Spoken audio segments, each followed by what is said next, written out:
नगर निकाय चुनाव की आरक्षण सूची जारी हो चुकी है। अभी तक अधिसूचना जारी नहीं हुई है और सर्दी के मौसम में चुनाव की सरगर्मियां तेज हैं।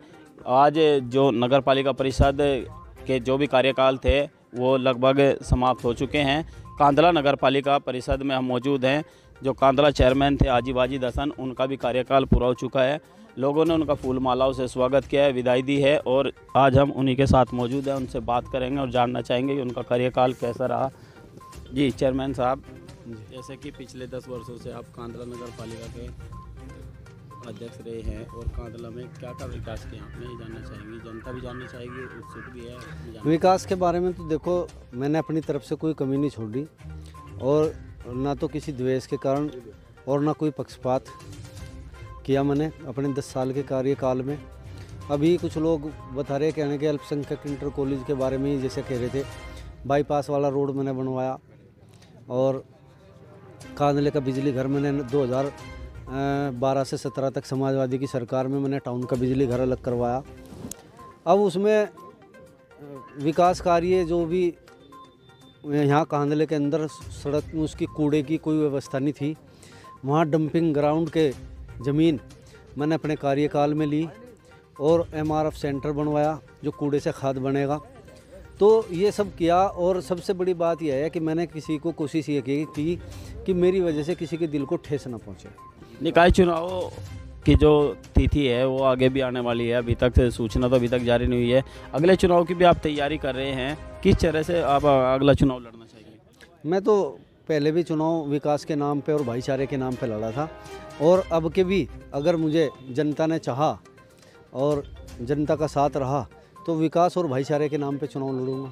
नगर में एक बात चली है, अभी आपने बताया अल्पसंख्यक इंटर कॉलेज की, कि अल्पसंख्यक इंटर कॉलेज तो कस्बे में है नहीं, कुछ लोग कह रहे हैं, तो वो भी आप कांदला की जनता को एक बार बता दें कि क्या मामला है। ये नपीस पान वाला जहाँ उनका खोखा था, पुरानी जो बिल्डिंग थी इंटर कॉलेज की, ये इंटर कॉलेज की इसका बिल्डिंग का पैसा मैं लेकर आया था माननीय मुख्यमंत्री अखिलेश यादव से।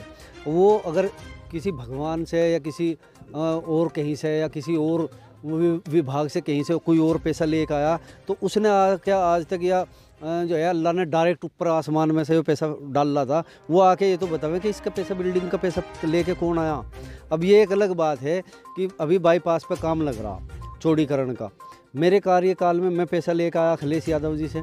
अभी माननीय मुख्यमंत्री योगी आदित्यनाथ ने भी उनका 1 करोड़ रुपए उनके विशेष पैकेज से उसमें से जो है धनराशि उसकी जारी की थी, उसका काम लगा हुआ है। अब इसका निर्माण कार्य पूर्ण मतलब फाइनल मेरे कार्यकाल के बाद हो रहा, सुपर सीट में होगा, तो क्या इसका श्रेय मुझे नहीं जाएगा?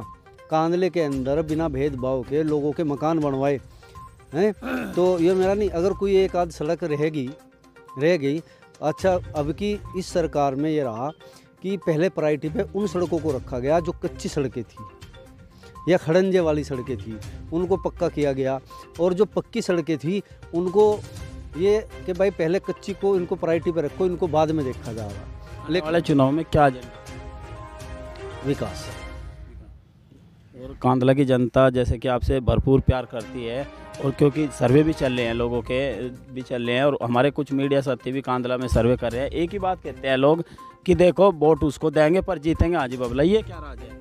नहीं, असल में बात यह है मोहब्बत है और वो जो है ना, वो जो आदमी मेरा नाम ले रहा है वो वोट भी मुझे ही देगा और जो नाम नहीं ले रहे ना खामोश बैठे, देखो कुछ लोग हैं, अगर कोई जिम्मेदार को भी टोकने वाला रोकने वाला नहीं होगा तो वहाँ खैर नहीं होती। जो लोग मुद्दे उठा रहे हैं या जो बात कह रहे उनमें हम भी सुधार करेंगे अगर हमारी कहीं ना कहीं गलती है। अभी आपने एक सभा का आयोजन किया था, स्वागत सभा का, उसमें आपने कुछ लोगों के नाम न लेके बात की थी, तो उस लोगों को कुछ लोगों को ऐतराज़ है, क्या है वो, उसको भी दूर करने। देखो, ना तो मैंने किसी की व्यक्तिगत कोई टिप्पणी की, ना मैंने किसी का नाम लिया।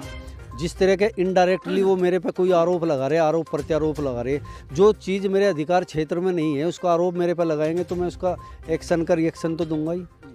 आखिरी सवाल, जनता को क्या संदेश देना चाहेंगे? कांदला की जनता को मैं ये संदेश देना चाहूँगा कि देखो 10 साल का कार्यकाल मेरा आपका साथ में रहा और मैंने एक ही कोशिश की कि एक जातिगत व्यक्तिगत मैं किसी को ठेस न पहुँचाऊँ और इसी के नाम पे फिर मुझे ही वोट दें। बिल्कुल। अच्छा, एक बात और, हाँ नहीं, मैं असल में किसी की गलत बात बर्दाश्त नहीं करता एक बात। दूसरी बात यह है कि देखो यहाँ 2013 का जब दंगा हो उसके बाद रामलीला का मेला पड़ा था यहाँ से। तो देखो मैं हालांकि किसी के मज़हब में कोई वो नहीं करता, मैं अपने मज़हब को मानता हूँ, उसको फॉलो करता हूँ और उसी पे चाहता हूँ कि अल्लाह करे मेरी मौत आए।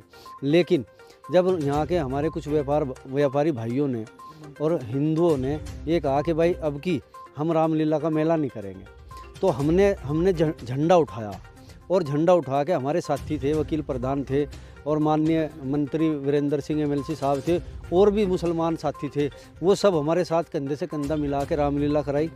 और मैंने आप लोगों को भी पता है कि मेरे 10 साल के कार्यकाल में, हालांकि पहले भी कभी यहाँ नहीं हुआ, लेकिन मेरे 10 साल के कार्यकाल में कोई भी मैंने कोशिश ये करी कि हिंदू मुसलमान की भी बात ना हो। शुक्रिया।